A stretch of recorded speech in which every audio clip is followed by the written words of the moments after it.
Hey everyone, welcome back to the channel. Before we dive into today's topic, I need you to do something for me. Look around your home right now and ask yourself this question. If the power went out tonight and didn't come back for 3 days, would your family survive comfortably? Now, I'm not trying to scare you. I'm really not. But last month, I was talking to a friend who lived through that major storm that hit the East Coast. She told me something that stuck with me. She said the scariest part wasn't the storm itself. It was the moment she realized, on day 2, that she had no clean water left. Her kids were thirsty, the stores were closed, and she felt completely helpless. That conversation changed everything for me, and that's why I'm making this video today. The American Red Cross, an organization that's been responding to disasters for over 140 years, has a specific list of items they say every household should have. Not might need, not could use, should have.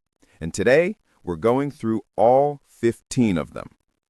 Now, drop a comment right now and tell me, do you currently have an emergency kit at home? Just type yes or no. I'm curious to see where we all stand because, honestly, most people don't. And there's no shame in that. We're going to fix it together, starting today.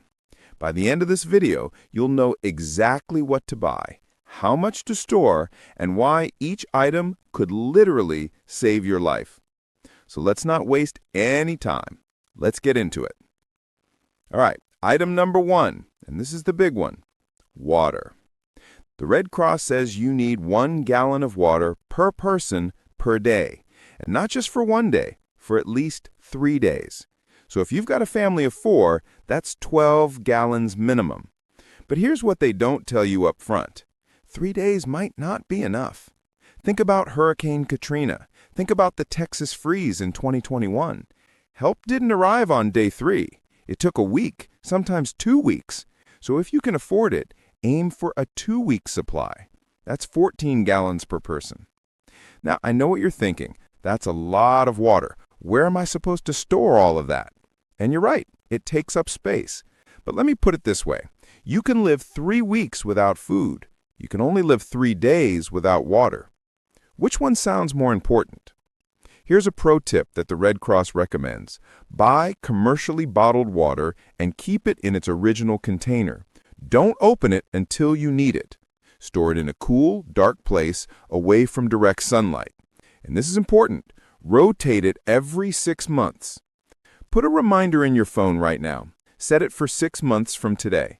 When that alarm goes off, drink your stored water and replace it with fresh bottles. And hey, if you've already got water stored at home, type the word hydrated in the comments. Let's see how many of us are ahead of the game.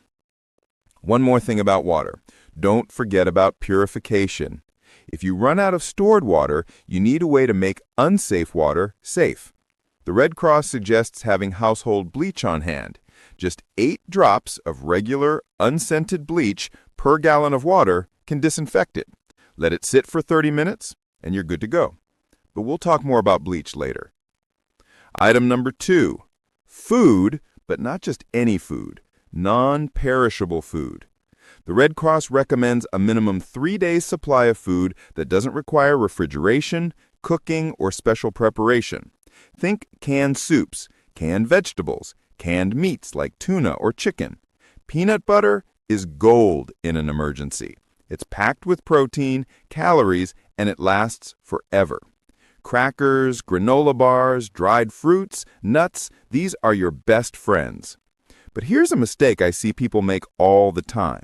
They buy a bunch of canned food and forget one critical thing. A can opener. Not an electric one, a manual can opener. Because if the power's out, that electric opener is just a paperweight. Let me tell you a quick story. My neighbor, great guy, super prepared. He had 2 weeks' worth of canned food stored in his basement. Then we had a power outage last winter. He went to open a can of soup and realized he only had an electric can opener. He ended up using a screwdriver and a hammer to open that can. Don't be like my neighbor. Now, when you're choosing food, think about your family's needs. Do you have someone with dietary restrictions? Is someone diabetic? Do you have little kids who are picky eaters? Stock foods that your family will actually eat. Because in a stressful situation, the last thing you need is a kid refusing to eat because they don't like canned green beans. And here's a question for you. What's the one food you'd want in your emergency kit? Drop it in the comments. I'm genuinely curious. For me, it's peanut butter. I could survive on that stuff. Also, just like with water, rotate your food supply. Use the first in, first out method. When you buy new cans, put them in the back and move the old ones to the front.